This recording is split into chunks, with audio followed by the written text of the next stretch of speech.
হিন্দু বৌদ্ধ খ্রিস্টান সম্প্রদায়ের সর্বোচ্চ নিরাপত্তা নিশ্চিতের প্রতিশ্রুতি দিলেন মোহাম্মদ হাবিবুল ইসলাম হাবিব।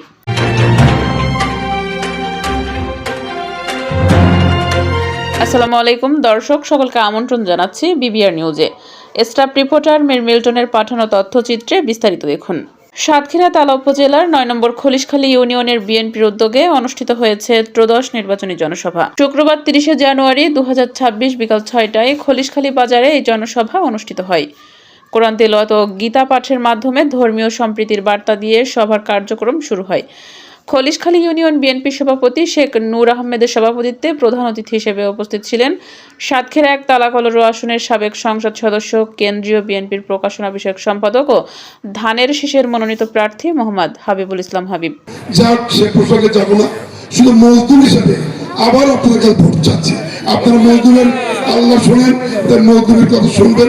৩ নম্বর পয়েন্ট হলো যে আমার প্রাণপ্রিয় নেত্রী বেগম খালেদা জিয়া এই এলাকায় বহুবার 7বার এসেছে। প্রধান অতিথির বক্তব্যে তিনি বলেন, বেগম খালেদা জিয়ার আমলে কৃষকদের ১০,০০০ টাকা ব্যাংক ঋণ মওকুফ করা হয়েছিল।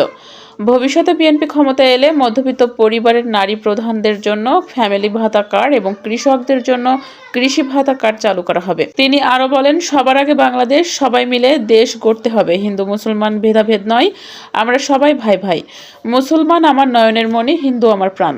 আমার আমলে হিন্দু বৌদ্ধ খ্রিস্টান সহ সকল ধর্মের মানুষ নিরাপদে থাকবে ইনশাল্লাহ। উপজেলা যুবদলের যুগ্ম আহ্বায়ক সাইদুর রহমান সাইদ ও খলিশখালী ইউনিয়ন যুবদলের আহ্বায়ক মেহেদি হাসানের যৌথ সঞ্চালনায় প্রধান বক্তা হিসেবে বক্তব্য রাখেন অ্যাডভোকেট শাহনারা পারভিন বকুল।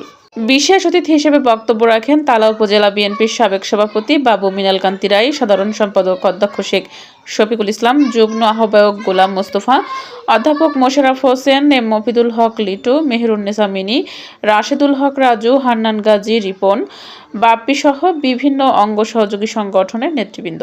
জনসভায় বিএনপি অঙ্গ সংগঠনের নেতাকর্মীদের ব্যাপক উপস্থিতিতে সভাস্থল দলীয় পতাকা, ব্যানার ও স্লোগানে মুখরিত হয়ে ওঠে।